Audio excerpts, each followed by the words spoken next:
Here we go. This episode of Merely a Setback brought to you by logging in and flying in circles around Dalaran. Logging in and flying in circles around Dalaran because you already checked your order haul on your phone. Now I'm Coltrane and I'm saying here's the show and we're playing the background music for it. And this is the part where Prior Shark would be like, is this in the show? Is this in the show? Are we doing this live? Are we going to have this? Are you going to edit it? Greetings, fellow lore walkers, and welcome to Merely a Setback, a podcast about storytelling in the world of Warcraft. My name is Sharku, and I'm coming to you from my podcasting perch high in the mountains of North Carolina. I'm also a player on the Convert to Raid Battle.net News, a raid leader for the Asparagus Initiative, and a member of the CTR community at large, and just a big Blizzard Warcraft nerd. But let's introduce our other hosts for the evening. Joining us, as always, from the great white north of Ontario, Canada, it's Shoe Boots. Hey, Shoe. Hey, Sharku. I don't know what winter's like for you sweltering hot Americans, but it is winter up here in Canada. And winter is, in particular, is difficult when you live in an apartment and have two dogs. There's nothing worse than walking two dogs 4 times a day. I don't buy them shoes because I would have to put on 10 shoes every time I go out. That's 40 shoes a day. I'm not going to do it. Yeah, I'm not. No, I don't give but my dog's hilarious because it's been really unseasonably cold up here and, or down here, I guess, to you. Altitude wise, though, I believe I'm up. That doesn't matter. My dog will walk around and like take turns of which feet to put on the ground. Like he 3 legs it because his feet are cold, but he just has to deal with it. It's pretty funny. Also joining us and freezing for the first time in his life, apparently, from Austin, Texas, Jared. Hey, bud.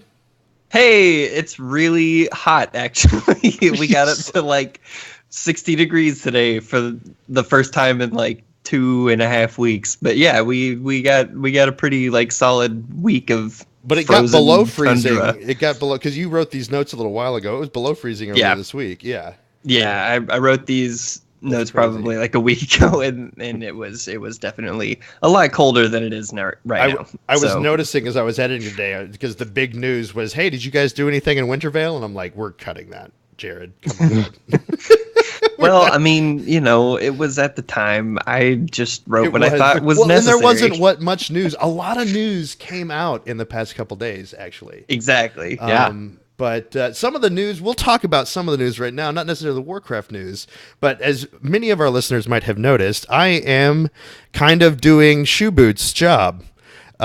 Sort of the way that we established the podcast, and we have been making a lot of decisions over the past couple months. We haven't been podcasting in 2 months.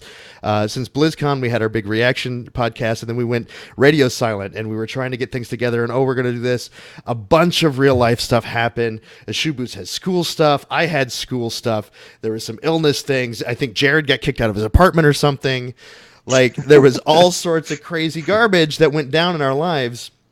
And we decided that we didn't want to give you guys crappy content because our focus was really elsewhere. And so we were like, hey, we have a lot of ideas, all of this stuff that happened at BlizzCon, all of these people we've met. Let's just put all of our efforts as far as the show is concerned on really planning and starting strong in 2018 and have a big relaunch and a big thing. And part of that relaunch is we shifted our jobs around a little bit. So I'm going to take over the hosting duties. And Shoe Boots is going to focus more on being the expert because he, out of the 3 of us, is the one with the intellect. He's the only one that reads the books. Yeah, right. He's the only one that knows how to read, as a matter of fact. Yeah, and in all seriousness, though, like this is, I think we all agree this is the best thing that we as a team are able to do to get the show up and running again and potentially grow it to more than it even was before. So no one's really looking at anything as a promotion or a demotion. At least that's what they're telling me. But this is basically just the best decision for the show, and I for one am excited about it. So I can't wait to do it. Yeah, it's going to be great, and I'm really, really happy to be here. But there's a lot of other stuff that we've been working on as well. And Jared, why don't you talk to us a little bit about a new thing we've got going on? That first note under the green bar there. Yeah, you know what I'm talking about. Yeah, we over the weekend, this just past weekend on Saturday, we launched Patreon that you can go and give us your money on our Patreon page. It's just patreon.com/setback podcast, just same as you would find on anything else. But yeah, how we have it set up is we have a bunch of community goals lined up. I don't have the Patreon page in front of me, and I'm a bad host for not doing that. But That's all the right. basic You didn't know I was going to rundown- throw it to you. No, it's fine. But the basic rundown is these. I think we have like 6 goals total. 5 of them are serious. The 6th one is outlandish and Oh, I was ridiculous. very serious when I wrote that 6th goal. If you give us that much money, we'll quit all of our jobs, do this full time, and you get to be our bosses. I think that sounds like a It's- great goal. It's 10,000 a month. That's you know, easy. You know. But yeah, there's a lot of cool stuff on there, and I think the biggest thing that I like about how you guys had us do the Patreon as Jared reloads his camera, was we had a lot of talks about how we wanted to do Patreon, and one of the coolest things is we only have one level. All of our patrons are the same level. And if you're not a patron, we still love you. Like, that's cool. We don't expect you to give us money. If you like what we do and you want to support the show, the more money we get through this Patreon, the more equipment we're going to be able to buy, the more time we're going to be able to take off to focus on the show from our real jobs and stuff like that. So go ahead and share your love. We actually already had one Patreon supporter, like less than 24 hours after we put the site up. I just wanted the site live so we could talk about it on the show. So we're doing the live show. All of you in the chat room can go and bid on our Patreon now. But we already had somebody open it up. Demon is the guy's is their name that went ahead and already donated to our Patreon. And I wanted to just specifically thank them on the show for doing that. That was so special to me and the other guys. We were geeking out about it in our Discord, about how we already had a patron and we haven't even put any content out. Yeah. But yeah, We big should have kudos to just you kept guys. announcing the Patreon and not even worried about a show. 'cause- Right, just not done a show. Just like, hey, Patreon, we'll make something someday. That sounds like the best Patreon page ever. But yeah, Patreon's live, so go. There's some really cool stuff in there. We wanted to make sure that all of our content was always free to anyone, whether you give us money or not. But there's some really cool stretch goals that I think will benefit the entire community. So check that out. And I think that's going to be a really cool addition to what we're doing. Buy SharkuAnewMicrophone.com. I mean, Patreon/Setback Podcast. Shoe Boots, there was something else. We met some really cool folks at BlizzCon, and we have some special announcement about some of the people that we met. What's that announcement? Well, we met a number of really cool people at BlizzCon, and in particular, it's no secret that all 3 of us are big fans of Taliesin and Evitel, who Sharku got to spend quite a bit of time with them, I think, at BlizzCon. I got to meet them.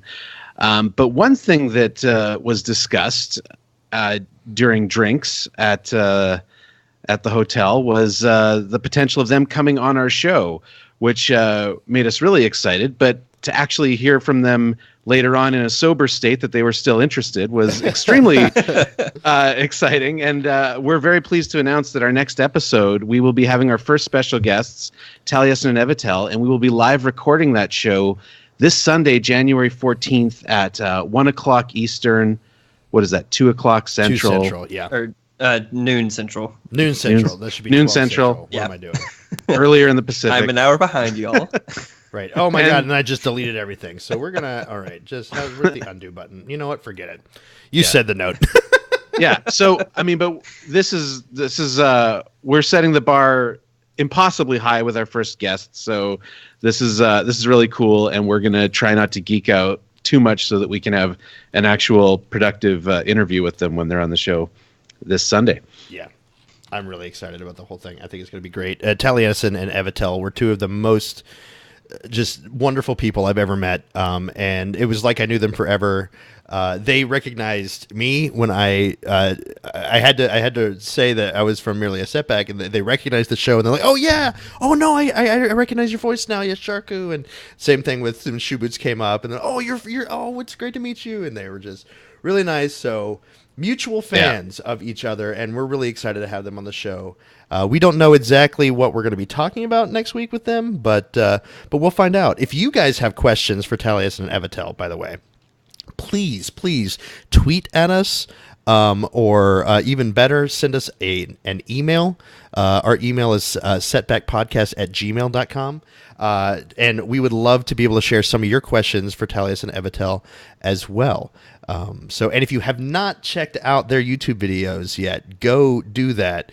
There's some of the best just kind of news content, and also really cool lists and things. Like, I actually discovered them because I was looking for what class I was going to play, and I think it was when Legion launched. It might have been even before. No, I think it was when Legion was launching, and Taliesin made a big video ranking the ranged classes, which is what I was looking like. What's the best range class?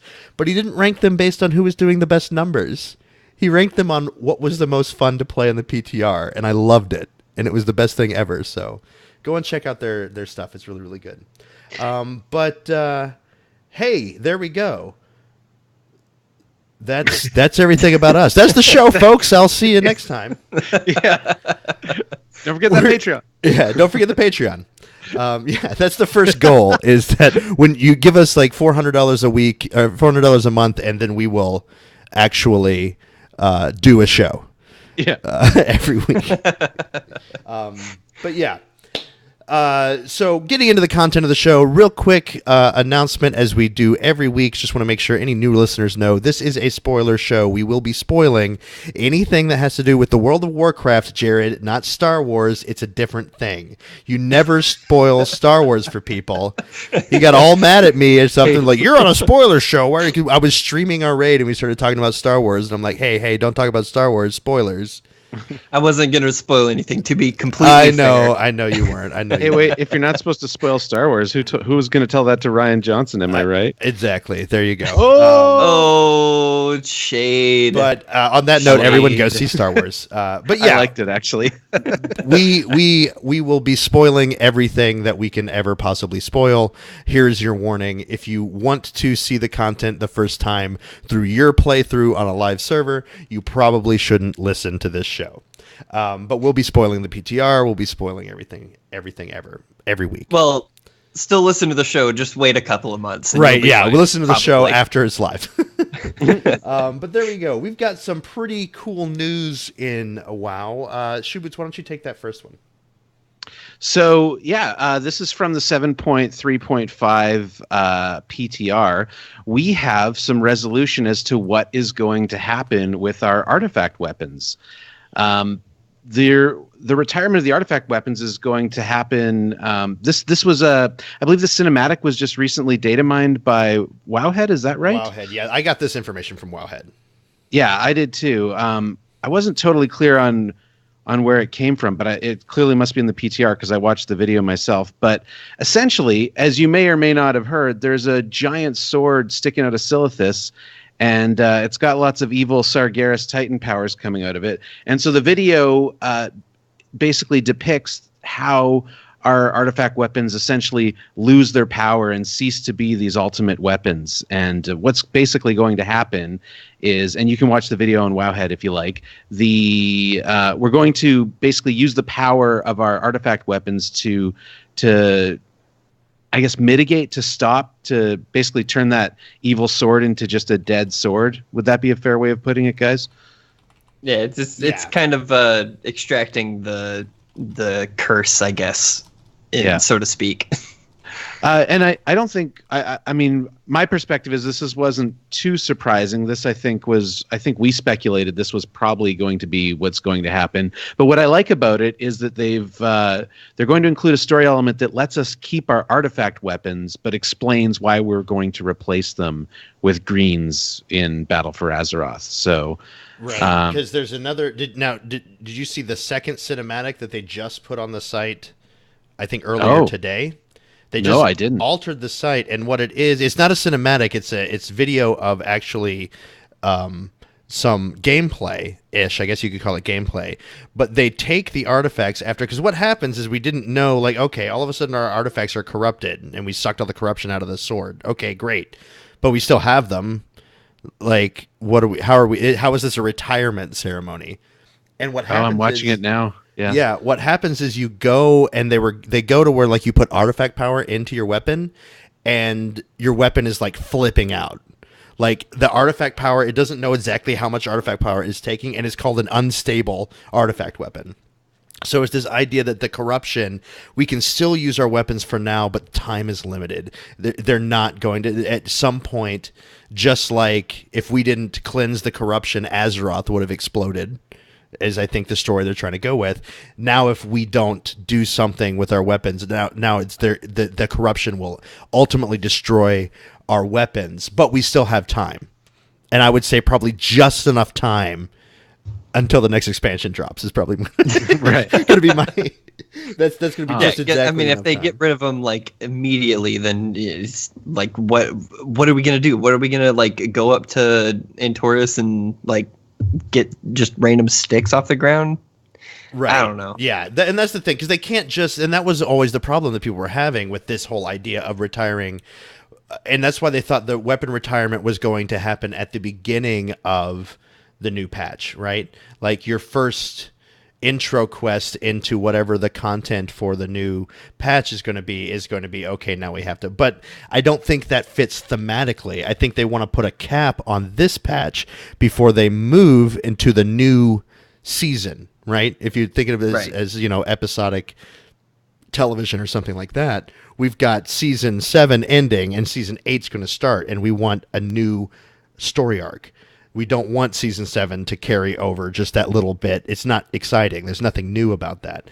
What is exciting is starting fresh with a completely new storyline, I think. So I think it's a really interesting way that they've decided to do this. And the corruption video that kind of added to it made a lot more sense to me once I saw it. Yeah, I wish I would have caught that before the show. That's really cool. Oh, But, yeah, it just happened right before. I added the newest link, but I didn't alter the show notes. Bad jerk. Is anybody keeping a tally of all the mistakes I'm making as the host, by the way, so we can get I am. Shoeboots to take his job back? Right at about 8. Okay. I would say, give or About take. 8. Good. I was hoping. But there you go. Also, we've got, I don't know if you guys have ever listened to me on a podcast before or not. This show, CTR, any of the other podcasts that I guest on. But I am a huge, huge fan of the Legendary system in World of Warcraft. I think it's the best thing in a video game ever. And we should keep it forever. Why, Sharku, why would you lie to these poor people? Because they all know in their souls that what I said was a lie, because anyone that likes the Legendary system is a dead person inside, or a Nazi. I don't or both. But Blizzard has fixed the Legendary system. Jared, tell us about it. Fixed the Legendary system. What they essentially did was gave us a way to get additional legendaries in the form of so the essences that we've been getting to upgrade our legendary weapons. We'll be able to stockpile those in 7.3.5 and turn those in for tokens that will just give us a legendary.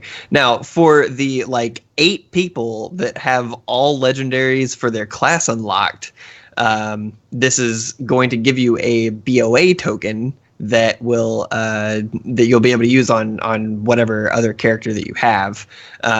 But essentially, it's giving us a way to catch up with legendaries, to collect all of them, if you will.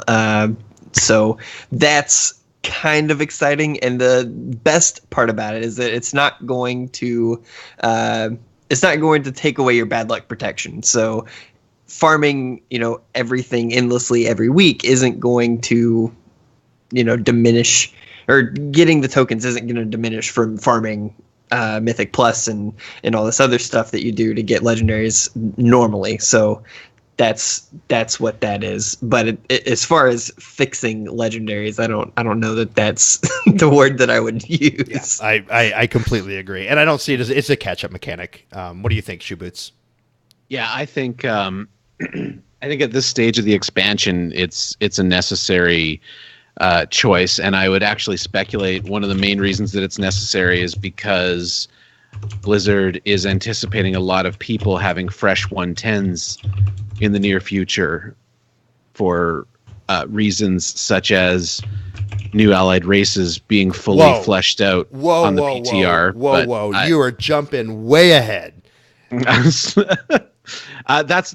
my opinion. Well, I'll hold that thought till we get to the next item. But I will say this: I am kind of sad about it. I have come around on the legendary system, and I wish it was continuing on with the next expansion. You heard it here, folks. Shoe Boots has admitted to being a Nazi. I mean, I do. We talked about this. I can't remember if we talked about this on the show or just in Raid one night, but I really do feel like the one thing that it needed was a way to burn. I think I had originally said 3 for 1. You can burn 3 legendaries that you have to get the one that you want. The same idea as dusting cards in Hearthstone to get the legendary card that you really want. Right. I think that's what it needs. What I really am going to miss about it is I can't deny how exciting it is to have it pop up on your screen that you got a legendary.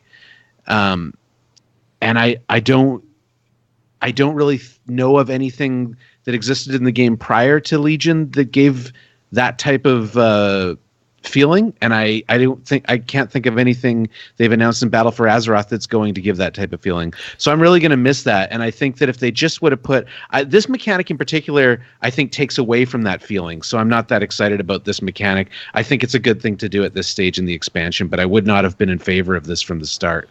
I do like the idea of being able to burn what you have to get what you want. But I think so that's if they were going to do something from the start, they would have.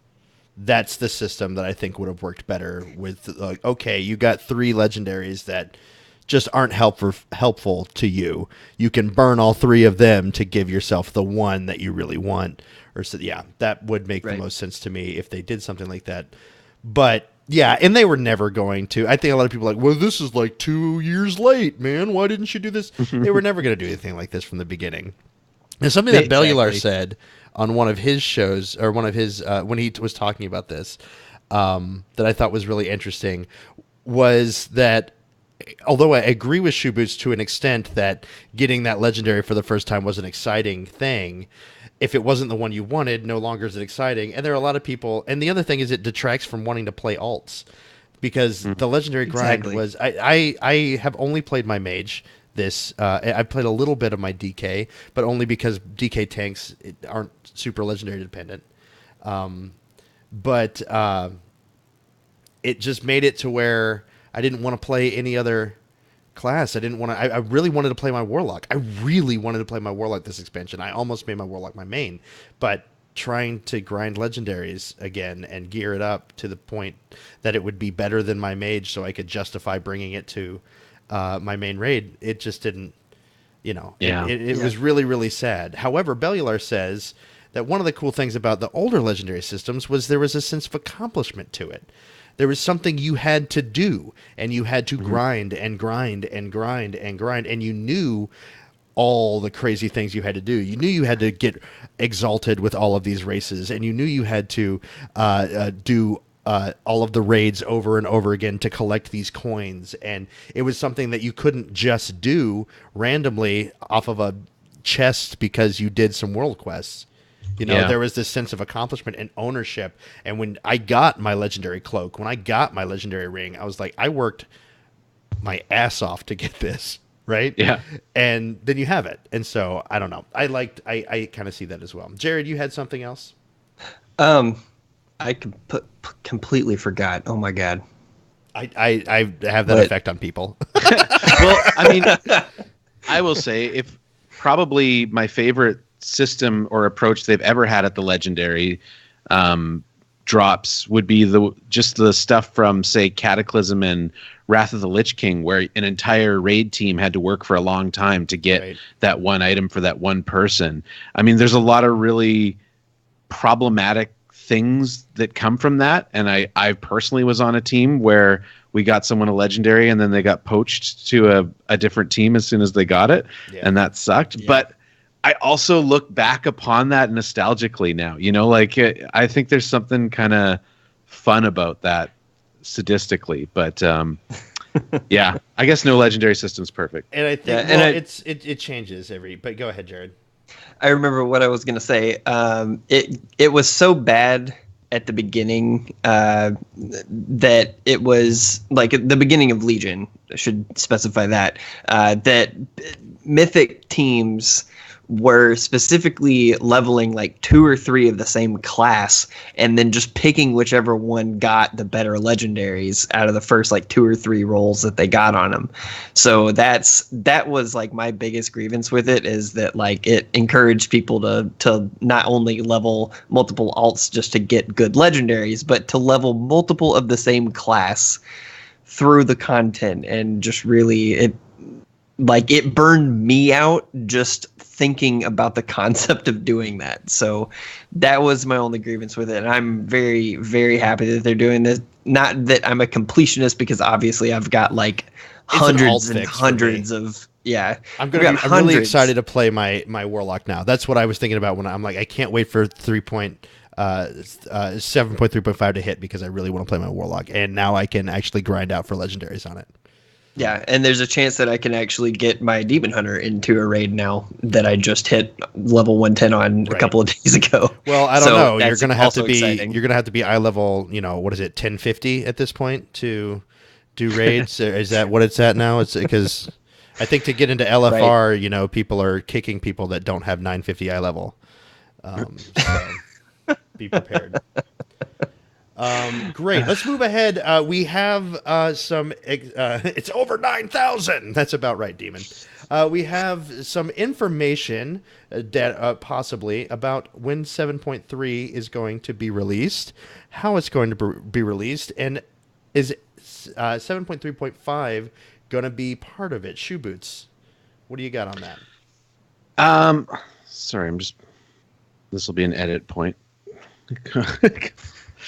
I am just pulling this up right now. So, is this the Blizzard Watch article? Yeah, this is BlizzWatch, I think. Yeah. Oh, sorry, I'm kind of lost. Maybe throw it to Jared. Jared, what do you got? So, according to Wowhead, the 7.3.5 release date speculation is, what is it? They're saying January 16th, which is absolutely ridiculous. That's 2 weeks away. Yeah. Oh, it's next week? It is next week. It's next week, because we've got Talius and Evitel on Sunday, which is the 14th. 16th is that Tuesday. Mm-hmm. Right.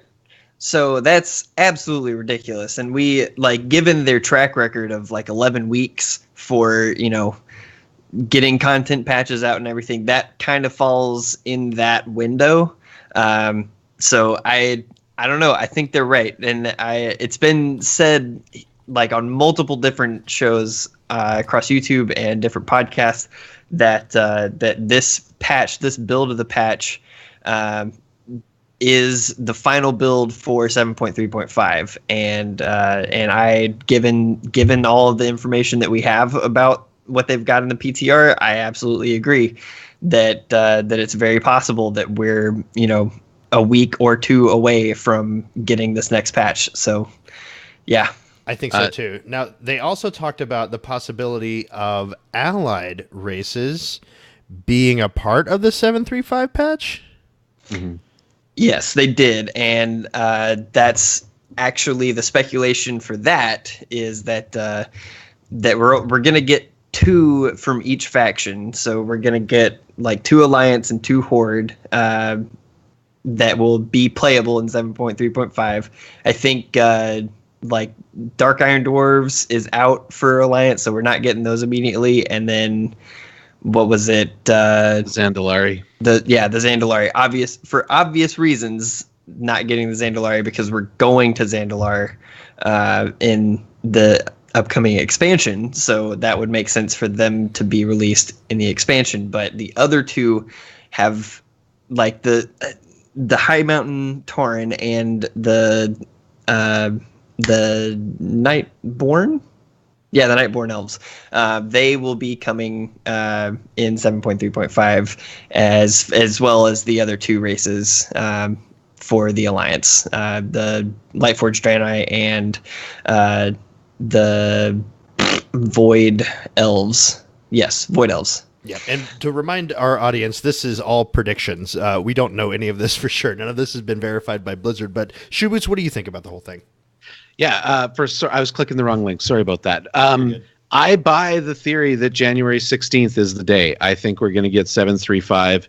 And if it isn't, it'll be because Blizzard fell short of its goal. And the reason I buy into that is because, and this is Wowhead's observation, that they've added mounts to the Call of the Scarab event, which happens January 21st to 23rd. So in order for that, obviously that's in the PTR right now. It's intended to be in the game for this January. I'm sure they're not putting it in with the intention of it being there for next year. So clearly this is their goal, to get it out for the 16th. And I mean, I don't play the PTR, so I'm not a super expert, but I buy it. And I also buy that there will absolutely 100% be playable allied races in 735. I don't know if they'll be there this Tuesday, but it wouldn't surprise me. I think that if anything, Blizzard is at this point overdue in announcing the pre-purchase for Battle for Azeroth. I expected to see it before Christmas. If I'm not mistaken, I think Legion's pre-purchase was launched at BlizzCon. I have to double check on that, but I think it was. Now, granted, they were trying to retain people in the fallout of Warlords at that point, so that maybe that's not the best example. But we already have, we also have, there's two mounts that are in the data files that have been in there for some time. One is some sort of like water horse, and one is some sort of raptor mount. These are, to me, obviously special edition mounts that are going to come with the pre-purchase.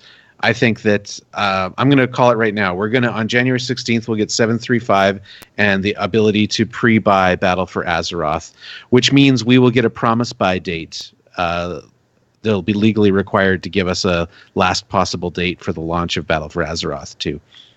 Yeah, that's what I think. I think that you're probably pretty close, and I think that you're not going to get to play the playable races until you pre-purchase. And that'll be part of the pre-purchase. Do you remember when Legion pre-purchase? I don't know. Maybe I was zoning out if you had talked about this. But one of the biggest parts about pre-purchasing Legion, do you guys remember what it was? Yeah, it was Demon Hunter. Getting the Demon Hunter. Did we talk about that? Yeah. Not tonight, but yeah, I remember that. But yeah, they brought that. Because I never expected to be able to get the new playable class before the expansion launch. That's ridiculous. But they made it playable in the pre-patch, or I think it was even before the pre-patch. They made it playable when they were doing all those invasions and stuff. Because I remember I was doing invasions as the. It was whenever they launched the Broken Shore. Yeah, and you got it at max level at that point too, because you got your Demon Hunter at level 100.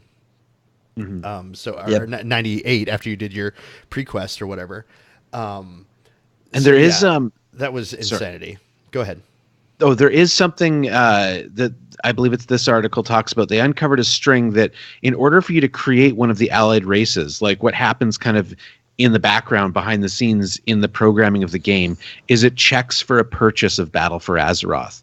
So there's these it appears as though even once the game launches, you're going to have Battle for Azeroth purchased to play these allied races. They're specifically a feature. They're not like, you might recall the Monk was available to everybody when Mists of Pandaria came out, even if you didn't buy Mists of Pandaria. But that's not what this situation is. So I think that this is a perfect, maybe it's a bit of an experiment on their part, but I think it's a brilliant idea that they're relaunching the leveling process at the same time they can put out these allied races as a way to drive sales of the new expansion, and people can level up these characters to get their special heritage appearances while enjoying the new revamped leveling content. And all this is just a great way to fill the notorious lull that happens between expansions. I think it's a brilliant idea. Yeah, and really and truthfully, if they give us that, they give us a couple of allied races to play around with the leveling revamp and the inevitable item squish and eye level squish that is coming with this patch, then they can sit on Battle for Azeroth for like 4 or 5 months and no one really is going to complain about it because everyone's going to be busy leveling alts and figuring out what class they want to take into the next expansion. So I'm very, very happy with that prediction. Yep. I think it's going to happen. I think we're going to see it. I don't know about next week, but I wouldn't be surprised, and I think it's going to be soon. So there we go. All right, that's it for the news. We're washing our hands of the whole thing. And we're going to go ahead and get into what this show is about, which is story. We talked a little bit about what we wanted to do. We were thinking about doing a deep dive on Jaina Proudmoore, since she's going to be heavily featured in the new expansion. All the stuff that we learned from BlizzCon. We talked a little bit about it on our last show that we recorded a couple months ago. But we decided to focus on the faction war that has been going on, the war in the world of Warcraft, the war from Warcraft. What is the war? What's going on? So we're going to talk just a little bit about some of the history of the actual war, and where we came from, what's been happening in Legion, and where we think it's going to go, because it's obvious that Blizzard Battle for Azeroth is very directly tied to this theme of war, this theme of Warcraft, this huge battle for the whole planet. So we're going to see a lot of this come to play as we move ahead. But Shoeboots, do you want to take the history of the faction war, since you're kind of our history buff, our lore guy? How Sure. did this all start? What is this whole what is the Warcraft? What is the Warcraft? Well, so I mean, Warcraft. There's two ways of looking at it. One from the games, how the games were made, and one from the story. That the games were originally made, and then the story was made to fill in the gaps later. But this really starts with what's commonly referred to as the First War. And if you're new to WoW lore, one of the big things that you want to know right away is that there were three great wars prior to World of Warcraft, and they are the events of the video games Warcraft, Warcraft 2, and Warcraft 3. And the first war, which is also depicted to some extent in the Warcraft movie, is when the orcs first come to Azeroth, and they come through what is now the Blasted Lands, and they invade through the swamps up into Stormwind and actually sacked the city. And if you haven't picked up Warcraft Chronicle Volume 2, it talks about these events quite a bit. But this is basically the beginning of the war between the factions. You have the orcs who are just totally sick on the fell, and they're coming in and they need land. And then there's Stormwind, the first major kingdom in their way, by Lane Rin is the king at the time. Varian is a boy, and Anduin's not born yet. This is the first war, and we've seen it, like I said, depicted many times. Fast forward to Warcraft 3 is the moment where we start to see the two factions the way that you see them in World of Warcraft. You have Thrall become the leader of the Horde and found the Horde as it is today. And we also have Jaina enter the scene, and she, for the longest time, this is going to be totally foreign if you haven't played Warcraft 3 or the early years of World of Warcraft, she's trying to bring peace between the two factions. She's trying to get Thrall and Varian at the table. I think you could But even say she's more closely allied to the Horde than she is to the Alliance in the early days. In a lot of ways. Oh, absolutely. She lets for the possibility of peace. She lets her own father die at the hands of the Horde. She helps the Horde kill her father. Yeah, basically. And she does it for what she views at the time as the greater good, as the chance for peace between the Horde and the Alliance. And I mean, that's going to play huge into the character she is now.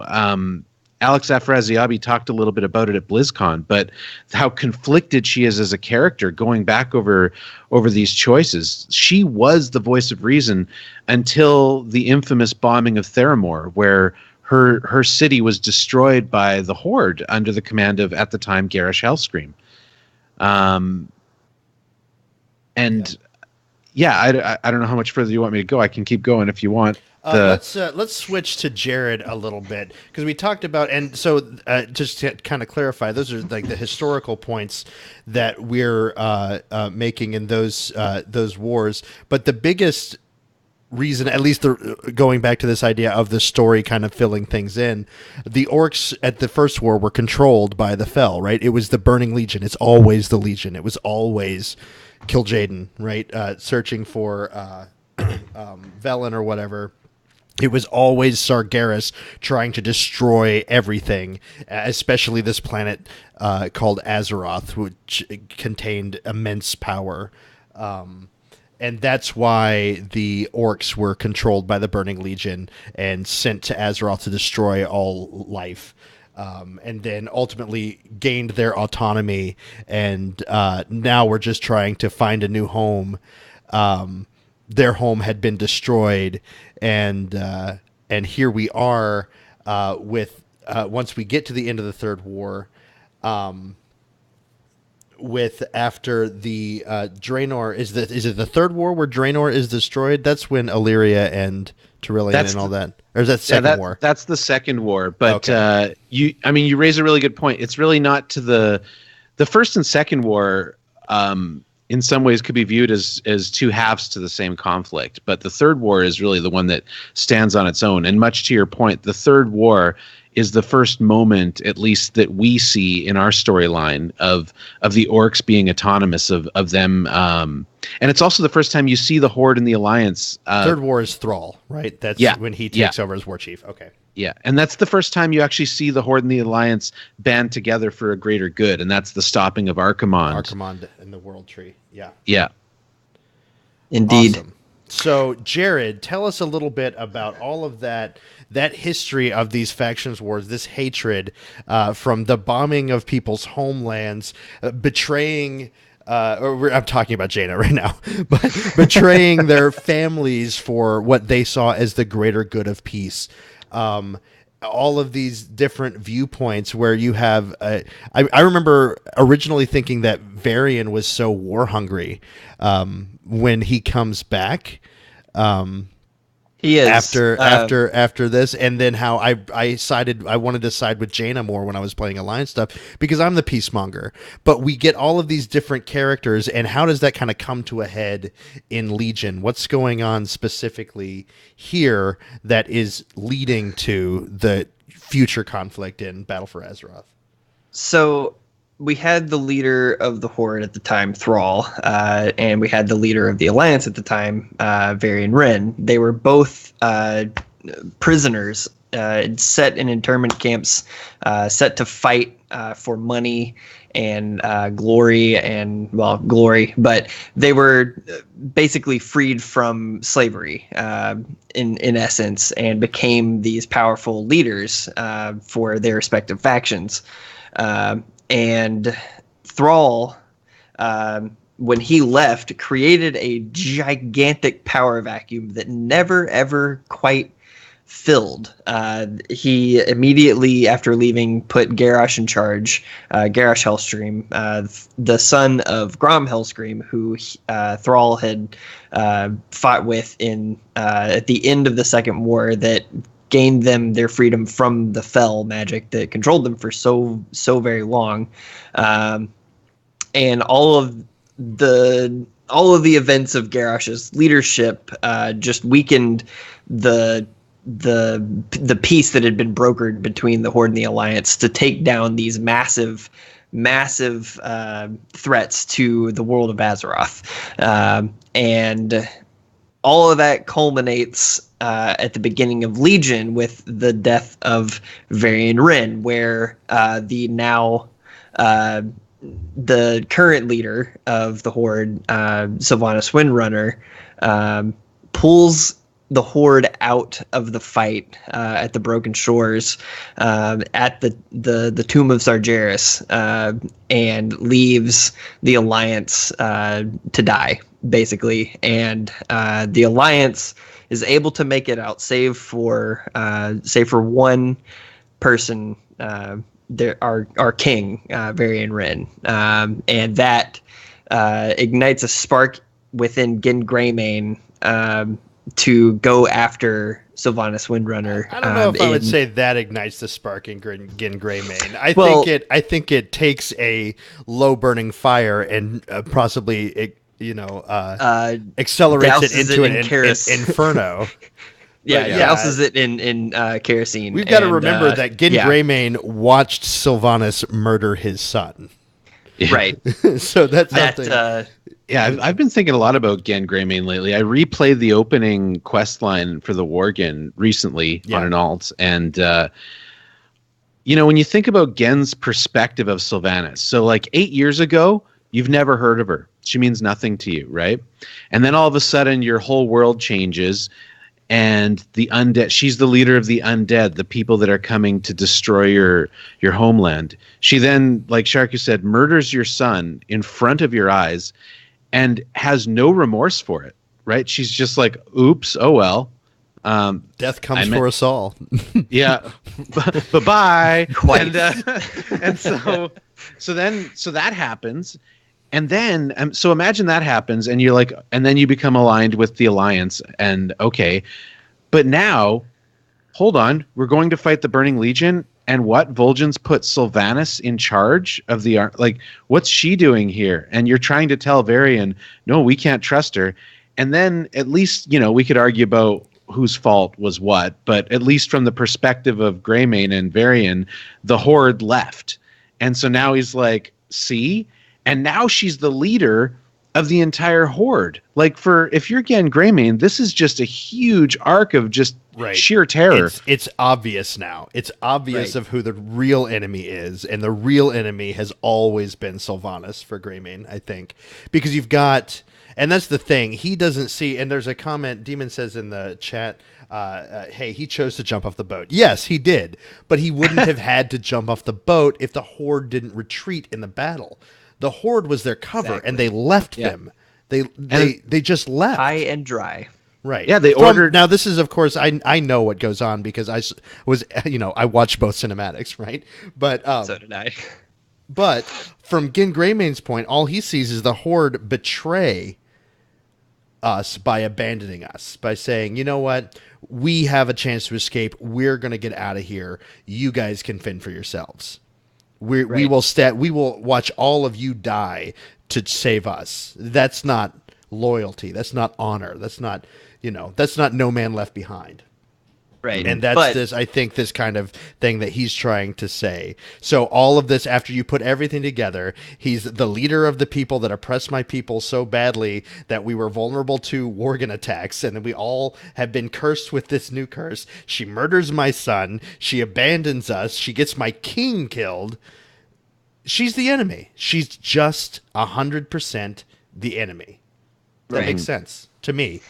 I don't agree with him because she's my queen forever, but well, no, he's completely correct. And well, because there's two sides to this coin. You've got Gin Greymane's side of she is the ultimate betrayer, and like she is more iconic of a betrayer than Illidan is in his world, who is literally Illidan the betrayer. Just saying. But the other side to this coin is that Sylvanas wasn't the leader of the Horde at the beginning of this battle. It was still Vol'jin, who got severely wounded in that battle. And the reason that they pulled out was because their leader was going to die. Right. And I would like to point out that that is really wussing out, man. Yeah. I mean, Oh my I hear a gosh, lot of you talk dude. about the horde, but you all talk like you're tough orcs, but you're just a bunch of blood elves retreating the first chance you get. Like, come on.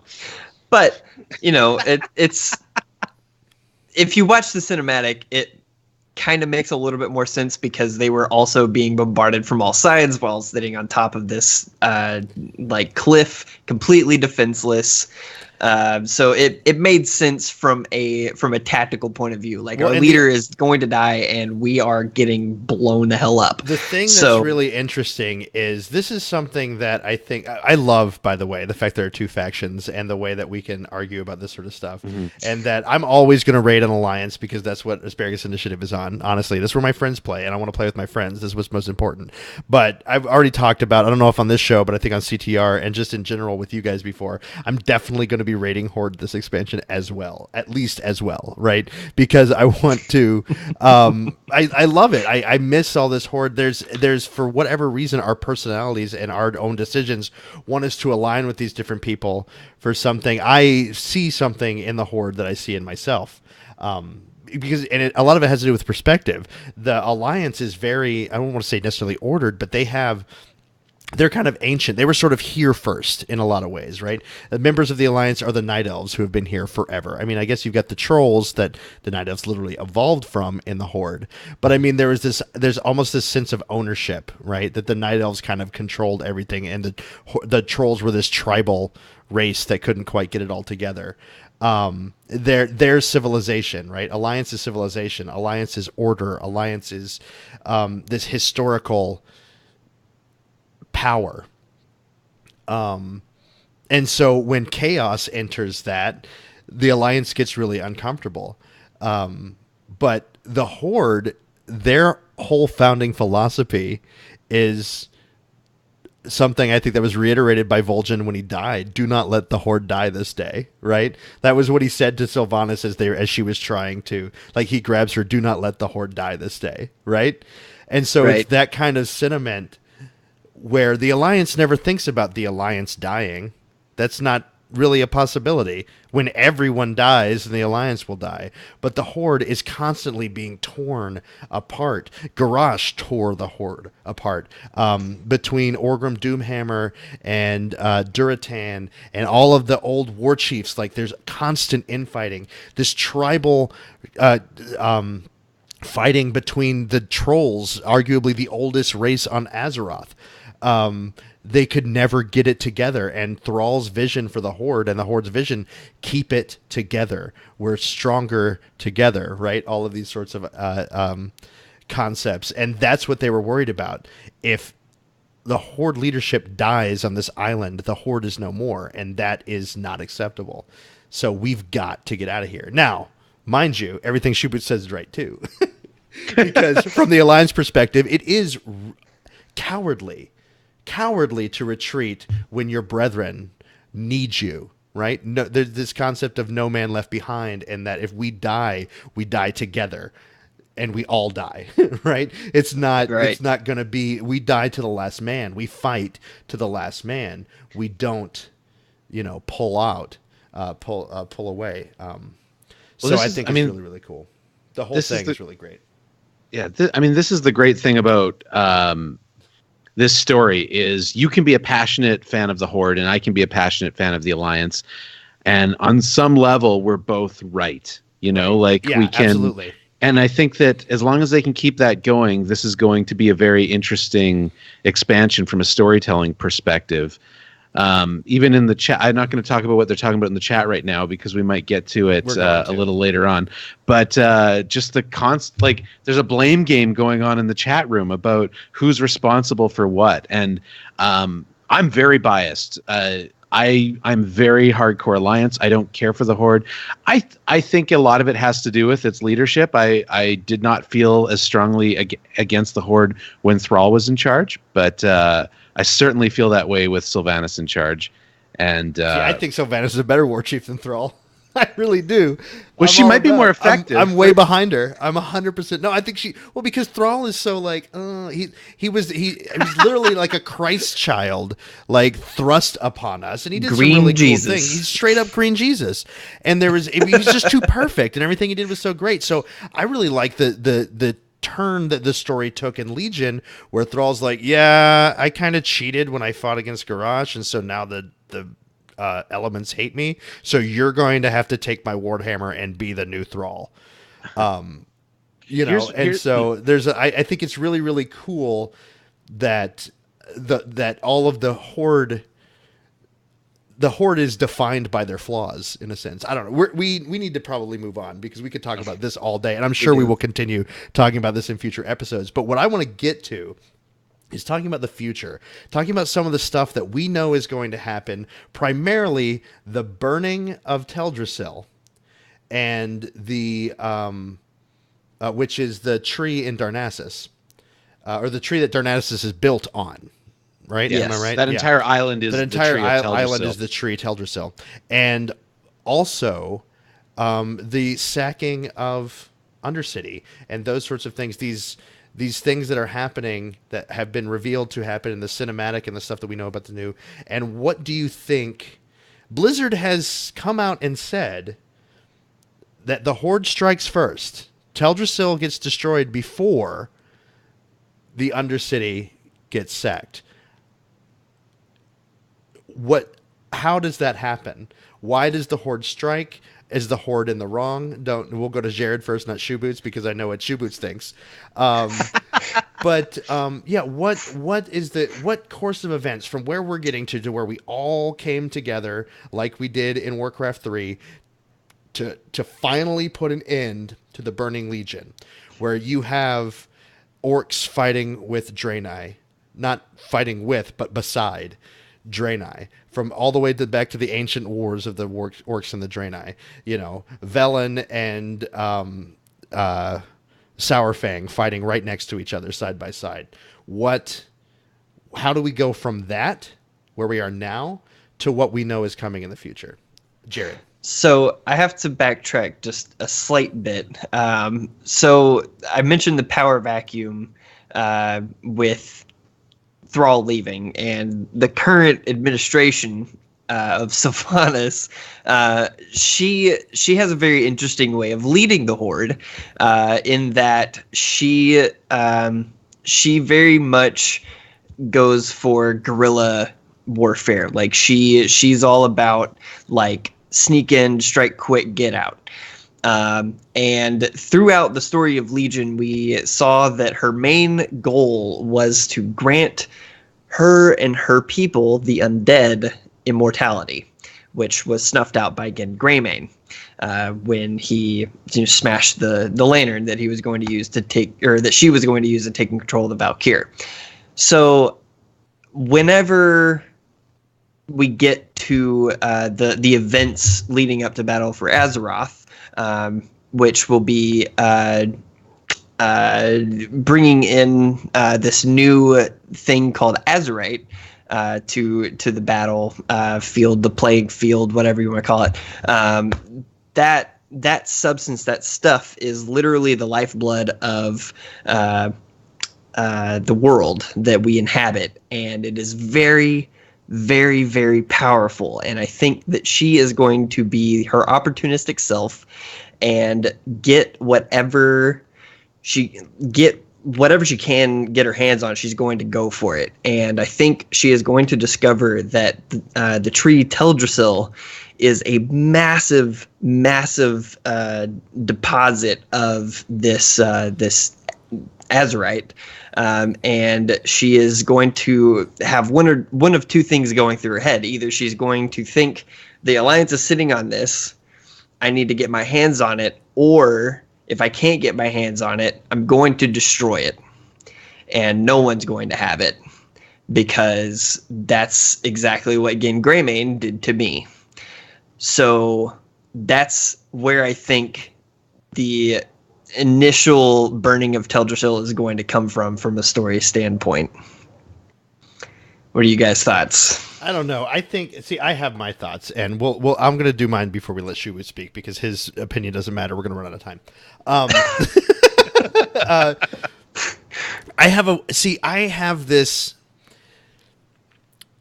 It all revolves around the Windrunner sisters. I think when it comes to, all of this is, I think, really combined. Illyria being this champion of the Alliance. Her statue is in Stormwind, in front of Stormwind, when they thought she died during the Second War, saving the entire world, right? She is this hero of the Alliance. Her family was brought to death by the Horde, right? Watching her family die. And now she comes, and we hear a little bit of her story we talked about this already on the show, when she finds out Sylvanas is the Ward Chief. She loses it. She's like, no, she couldn't. She couldn't do that. And even I think after she finds out what happened between Sylvanas and Arthas, and how Sylvanas is dead and the leader of this faction known as the Forsaken, and I think she still might have empathy, but she can't forgive her sister, I think. But I believe that they want to. I believe that they want to kind of be, they want to figure out, they love each other. There is some speculation out there that Varisa doesn't survive Legion. They're the third sister. And if that's the case, then you've got two surviving Windrunners, only two surviving Windrunners left in Illyria and Sylvanas. But we also know that Illyria ultimately sides again with the Alliance.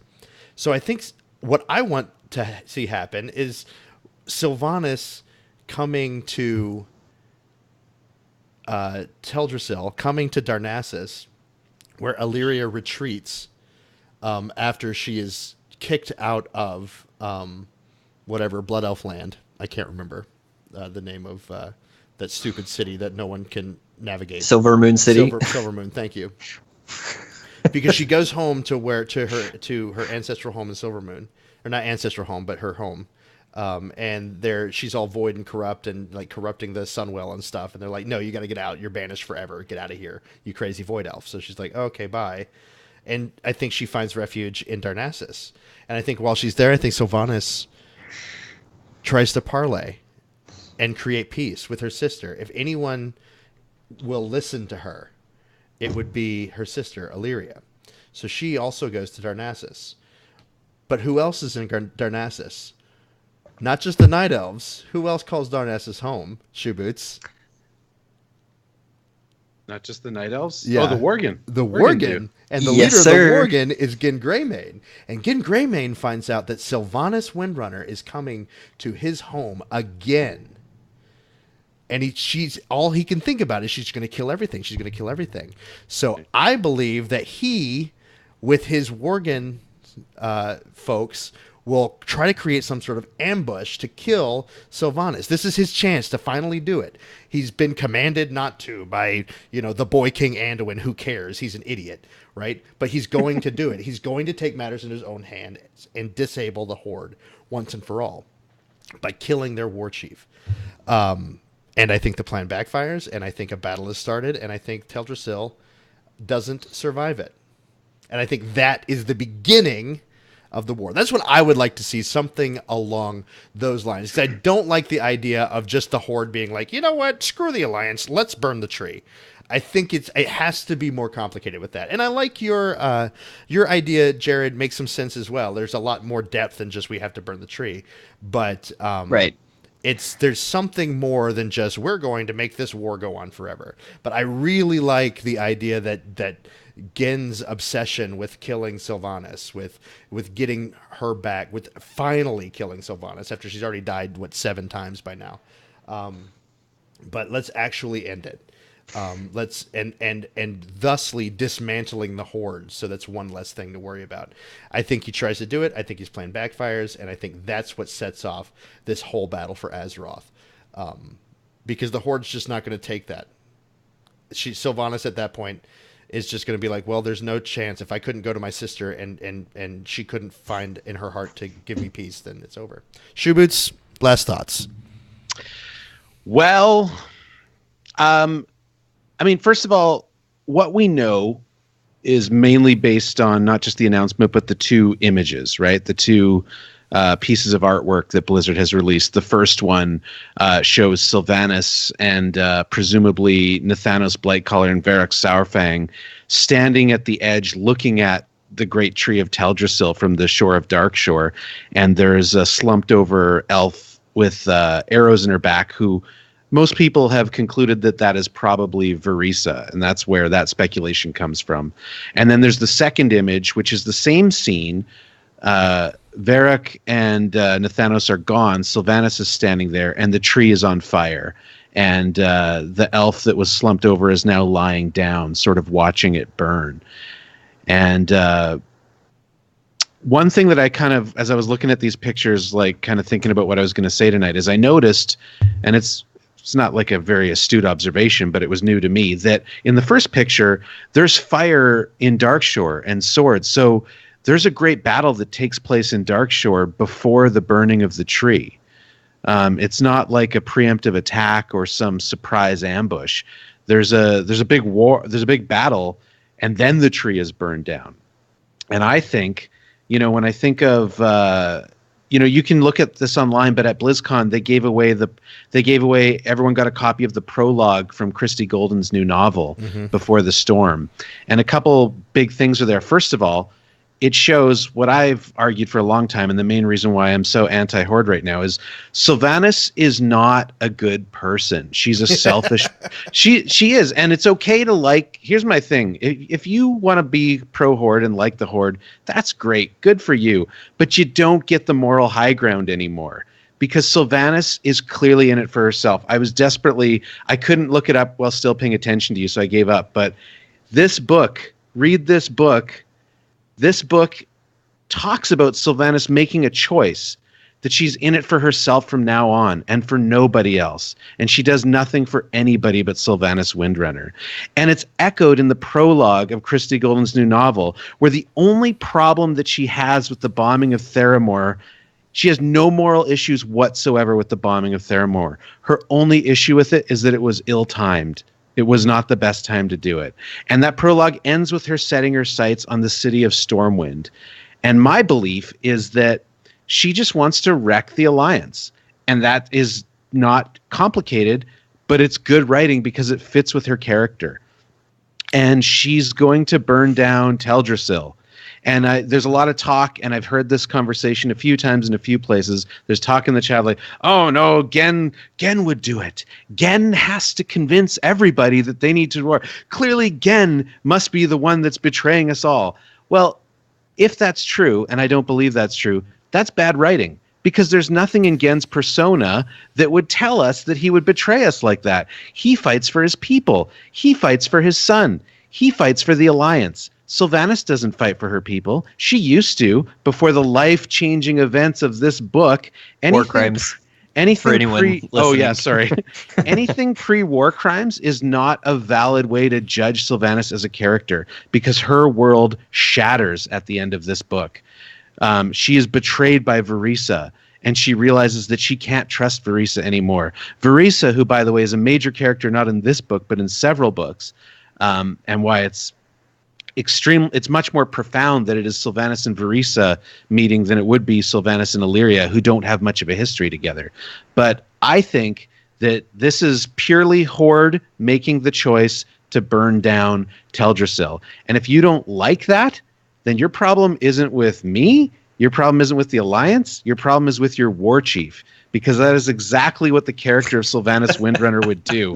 You don't get to have it both ways, Horde. You don't get the moral high ground and to be led by a Hitler. You just don't get it. We're used to it for so long. We had Green Jesus. The gauntlet while you had while you had Onyxia running the Alliance. But I digress. Yeah, that's a fair criticism. It no longer applies today. Just like a fair Green Jesus leader no longer applies to the Horde. Hashtag Garrosh did nothing wrong.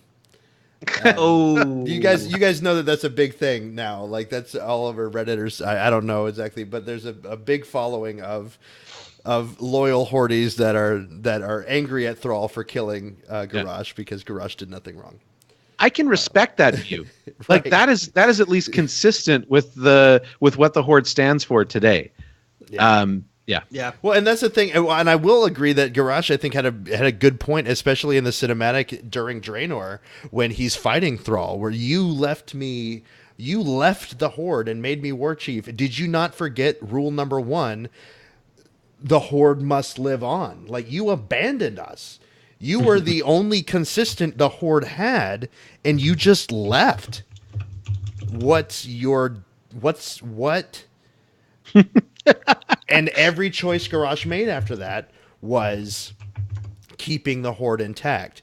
And the problem was that the Horde was so within conflict of one another, especially after Garrosh accidentally murders Cairn. But then that's what led up to the whole Siege of Orgrimmar. It was Garrosh is just like, okay, well, you know what? We tried to add a bunch of different people to the Horde, but it's just orcs. It's just going to be orcs, and this is who the Horde is. And this is everyone else's betrayers of the Horde, and and that's kind of the thought behind it. But which is it kind of goes along with I think Sylvanas' point, Sylvanas' thing with being just for her, like what's best for me. I don't know. I don't disagree that she isn't. I definitely agree that she's doesn't trust anybody anymore. But I think she's. I don't know. I need to read the books more and to really have a better opinion on this. But I feel like the character of Sylvanas isn't just going to completely abandon all. I think she definitely learns a lot about her old life, and that new Sylvanas is very different, and that the original Sylvanas died. From what you've told me a little bit about that book and her relationship with Varisa, especially after Varisa and her have that falling out. She realizes that Sylvanas is dead, that the new Sylvanas doesn't have sisters, new Sylvanas. So I think, and that's something I think is really interesting with Sylvanas' character, because I think she constantly battles who she used to be and who she is. And even though she made a decision I am going to be the new me, and all of my decisions are going to be to benefit this person that I am, I think she still is part of her old self is there, and she can't fully separate it. So I think that conflict is really, really interesting. And I think that you might be right. I think that maybe she does say, okay, screw it, burn it all down. But I think that what's going to be interesting is when we get to see those hesitations, the moments of remorse after that, because I think they're still there. I don't think you cannot convince me, just like she could not convince me, just like she cannot convince herself that she's the person you just said she was, I think. Well, that could be true. And the one asterisk that I think is worth noting here is the short story that came out last fall on Blizzard's website called Dark Mirror. I don't know if you guys read that, but I think that anyone that wants to have any opinion whatsoever on Sylvanas should read this story. This is the story. It came out, maybe it's more than last fall. Maybe it's been a while now. This is the story of how Nathanos Blightcaller went from being some NPC that you fight in the Plaguelands in vanilla to what he is to Sylvanas today. And it essentially makes the case that Sylvanas loves Nathanos. That she's also trying to find a way to reproduce. Yeah. Maybe if we really love each other, then we can have undead babies. Yeah. It reveals that they knew each other prior to, when they were both alive, prior to either of them being undead, they knew each other. It also interestingly explains how Sylvanas, not Sylvanas, but how the Dark Rangers and Nathanos become what they are, that they're not regular undead. Their skin is intact and they have these glowy red eyes, just like Sylvanas does. If you're interested in why that is, this short story explains it. But the Nathanos angle is really interesting to me for two reasons. One, it shows, much to Sharku's point, that she is capable of loving someone still after all this, no matter how much she convinces herself that she's not. But also, more interestingly, Nathanos is not in that second painting. The one thing that would really drive her batty at this point would be to lose the one person that she's willing to love again. Right. And so Nathanos could be a major character in the coming storyline. Yeah, I feel you. All right, with that, I think we're going to have to wrap it up. So that's some really good stuff, guys. I can't wait for the new expansion to see how close we are on predictions or what kind of stuff is going to happen. We could talk about this forever, and we'll probably bring it up in future episodes as well, because all of this stuff that's happening, the characters at play here, we didn't get to talk about Anduin at all, and we'll talk about his side coming up, maybe in a future episode. But we, save the best for first and just focus on the Horde this time around. So. But that's going to do it for our lore deep dive this week, and we're gonna have to go ahead and move through the end of the show here. I think we've been recording for quite a long time, and a lot of good information. There's some other stuff I want to talk about before we get out of here. First of all, I want to thank you guys. Keep in mind that we have a Twitter page that we like to try to keep updated as much as possible, and we're doing more to be active on that. I'll be sending out, or we'll be sending out questions and things like that coming up in the future. We had some... this past week, I asked you guys what your favorite moment in the story was from 2017, since we are now in a new 2018 year. I don't know what is happening with my brain right now, but talking is hard. But I asked some of you guys, what was the coolest thing in WoW that happened in the WoW story? Some of you guys replied back. Bradical says that Illidan's rejection of the gift made me think about the light and the Naru in a whole new way. And then he says, this is Drac, by the way. Hey, Drac. But yeah, I really like that as well. Shortle says killing Gul'dan, hopefully for good. Who knows? I feel like World of Warcraft is going to be a lot like comic books where people never really die. We'll see him again. And Disco Dan says class mount. Class mount. Love the class mount. Hashtag class mount. That is, not really part of... I guess it was part of the story. The class mount stories were pretty cool, actually. The ones that I played through, at least. Not the mage, except for the mage. Yeah. Everything about the mage class mount is terrible. Yes, some were pretty exceptional. The paladin one was quite exceptional. I thought so. I didn't get to do the paladin one yet. I have a paladin. I might as well do that. What about you guys? Jared, what was your favorite? And remember, Nighthold patch. The Nighthold patch started the year. So from Nighthold on, what's your favorite story moment in WoW from last year? Good grief. Probably the opening of the tomb. The opening of the tomb of Sargeras, and going in and seeing that piece of like super hyper ancient elf society, and seeing the corruption that had been done to it. That was probably the best thing that happened. Well, yeah, like they're like not ending the Nightborn saga. Not the city. Not Suramar quests. Yeah, not the city of Suramar. It was the really hyper ancient elf stuff that we saw in the tomb. That was cool. Probably my favorite. Shuboots, how about you? Well, I'd give an honorable mention to the 1,000 Years of War audio drama. That was amazing. That was great.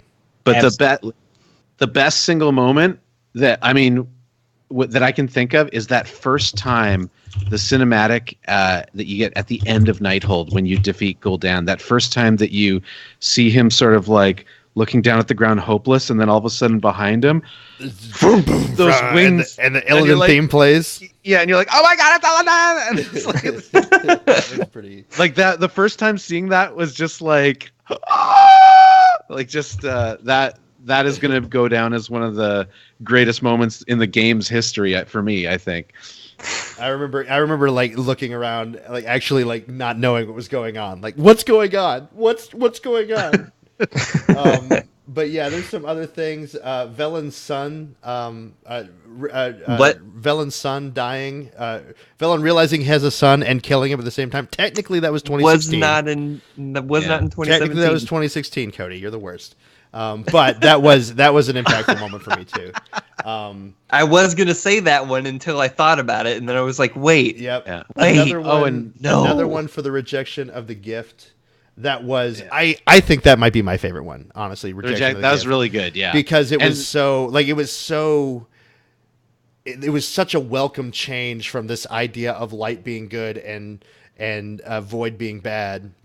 I remember at Panzer actually in a Taliesin and Evitel video, of course, they talked to Panzer. They go to a bunch of different people to talk about the different stuff that happened this year, and she talks about that too. And she's like, I always thought that it was one or the other, and this concept of there being a gray area between those two things was really, really cool. So, honorable mention to Anduin visiting the Broken Shore too. That was That was super that was cool. I gut thought wrenching. that one was kind of lame, but I don't know. I just think I hate Anduin the same way you hate Sylvanas for no reason whatsoever. I just do. I have my reason. And that's totally fair. That's totally fair. I don't hate Sylvanas. She's not competent to be leading a faction. That's all I'm saying. Neither is whiny McCrybaby either, but okay, we'll move on. I feel like he was a better king when he was a child, but that's Oh yeah. welcome to Stormwind. I put my money behind that Anduin every day. All right. So we also have an email that we didn't answer. We meant to answer this 1,000 times. Scott Anderson wrote us an email back in October. And he wrote to us, "Hey guys, I'm one of the listeners that's giving this a shot after hearing about it on CTR BattleNet News. Thank you for listening to that podcast as well. I hear some of the hosts are pretty attractive. Anyway, It's not Sharku. it's this. It's not me. No. Anyway, this is why I think Illidan received the gift. Based on the audio drama that Blizz put out, Illyria finds out the light has a blind spot, and so does the shadow. The light cannot see into the foretellings of the void, and the void cannot see into the foretellings of the light. Being a creature of either light or void leaves you with a vulnerability. Illidan, I believe, knows this, as does Velen after the death of his son, hence his change afterwards. The gift was refused because it would cripple his ability to see all possible solutions. What do you guys think? Shoeboots? Yeah. I mean, maybe. I think the gift was refused because it would cripple his ability to see all possible. I think that I think Illidan's just did it because he was just like, F you guys. I think it was. You can't just tell more this pig simple. what to do. Yeah. Sorry, you guys don't know that inside joke, but but yeah, this you can't tell me what to do. Yeah. If you're done, Shoe Boots. Yeah. Okay, so I don't think I think it's a great sentiment as far as storytelling goes. I think that is a pretty like good thing to think about. But we now know, as we got this email before we got into the end of the current raid in the expansion, that Illidan doesn't have any plans other than just beating the ever-loving crap out of Sargeras for the rest of eternity. So there wasn't really any reason for him to accept the gift to begin with. And it was ultimately to get to his end goal, which was to inflict untold torment on his tormentor for the last, couple thousand years or however long. So, that's what it is. Yeah, I don't know. I think it's a really cool idea. I don't know if Illidan necessarily thought that far in advance or really knew exactly what was going to happen with him and what was going on. But I like the idea of it being of him like knowing like, no, there's no. I think it's sort of it's just this idea. I'm not going to choose sides. And I think that's kind of what Scott's saying here. I'm not going to choose sides between the good or the bad or the light or the void or the whatever. I'm just who I am. I am my scars. Like that's always been that sentiment. So I think intrinsically knowing, maybe not as detailed as, you have these blind spots if you're a void or if you're light or shadow, but just intrinsically knowing I'm not going to try to fit into a box. I'm who I am, and I'm going to do whatever I can to achieve this goal that I know only I can achieve. Like there's something inside Illidan where he knows he's the quote unquote chosen one, regardless of what anyone else thinks, or if he's being the chosen one right. All he knows is that he's the only one that can see this for what it is, and that's the Legion's going to kill everybody unless we do anything to stop it. And for most of his life, he's been the only one that has been willing to sacrifice literally everything to do that. Sacrifice his family, sacrifice his homeland, sacrifice his loud keyboard typing. Whatever. And so I don't know. But I think that he knows he has to do it his way, and he knows if he just puts himself in a box, he's going to be blinded to one faction or the other. So I think it's a really cool insight. I actually really like it. And I think who knows if and when we'll ever see Illidan again in this story, but there's a lot of stuff like this that maybe they didn't think of now, but they can certainly retcon later. And I mean, I'm using that word in a good way. Like there's a lot that can be done after the fact to kind of revisit what this story has done to affect Illidan in the long term if they ever want to revisit his character. Right. I think it'll be cool. And I'm sure we will revisit his character maybe in a couple expansions when Sargeras breaks free. And goes back to terrorize Azeroth once again. But that's going to be it for the show tonight, everybody. Thanks so much for coming out. We had a very talkative chat room. I'm thrilled by how much we've had going on. You guys were really great. Thanks to all you guys in the chat room. Before we go, let's go around the room real quick and see how we can get in touch with our host, Jared. You can find me on Twitter at prosp42, it's PROSP42, and you can also find me on my YouTube channel. Just look up Jared Arnold on YouTube. You can find it, or you can go to youtube.com/c/Jared Arnold 42. Okay, next. Shoeboots, where can we find you? You can find me on Twitter at the Shoeboots. The email is theshoeboots@gmail.com. Everything's the Shoeboots. Twitch is the Shoeboots, and I'm streaming a lot more these days, and I'll maybe announce in the coming weeks more of a scheduled thing. So stay tuned for that if you're interested, and potentially some YouTube content. And you can find me at Sharku_CTR on Twitter. You can find me on the Convert to Raid podcast. Most of the time, some of the time, half of the time when I'm on there. We have a lot of fun over there. And that is that records live at /Convert to Raid. You can also find me on my Twitch stream, Sharku_CTR. Lots of ways to find us, but you can also get in touch with the show. You can email us at setbackpodcast at gmail.com, which if you have any questions or comments about any of the predictions that we've made, any lore errors that you can address directly to Shoeboots for failing at being the Professor Shoeboots over there. Please, yeah. But please get in touch with us at setbackpodcast@gmail.com, or you can tweet at us at setbackpodcast on Twitter. We're on Twitch. I'm going to try to start posting our videos on YouTube as well, so you can watch the videos even if you missed the live show. So we're going to see how all that sort of comes out, and all of that is /setbackpodcast. 5-star reviews. Do you guys have 5-star reviews ready to come out? We've been a long time, so we might not have many. But anybody check any new ones? You guys didn't do that. You didn't do your homework. I do. You? Yeah, I did. Yay! Shoeboots.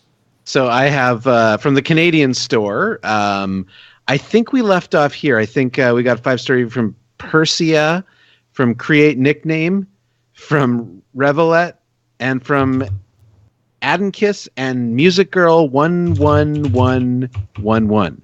Thank you so much for those 5-star reviews. Awesome. Thanks so much. Anything from the American store, Jared? Pulling it up at the moment. I don't think we have anything new. Let's see Canadians here. are politer. That's true. You are a lot more polite than we are in America. Go into the thing. Wow, this is Good quality. grief, this is so quality entertainment. We're just going to go ahead and move on. And if we missed you in the American store, you left us a 5-star review, please tweet at us and yell at us and make sure that Jared feels bad. We do have one new one. Let's hear it. Seamus 13333. Awesome, fun podcast. If you like lore of WoW, this is one for you. So thank you very much, Seamus. Yeah. Really Awesome. appreciate it. Thank you guys so much. And you can leave us a 5-star review on iTunes. We would really, really appreciate this. Nothing helps out our podcast more, or not much can help out a podcast more than just getting some good reviews out there and good talk. You can also now, we have officially launched our Patreon. If you want to directly support the show, we would love you eternally. There's some really cool stretch goals that we have in there. Including opening up our Discord server to the public so you guys can talk to us all the time, and we can have just a 24-hour lore argument about stuff in the World of Warcraft lore.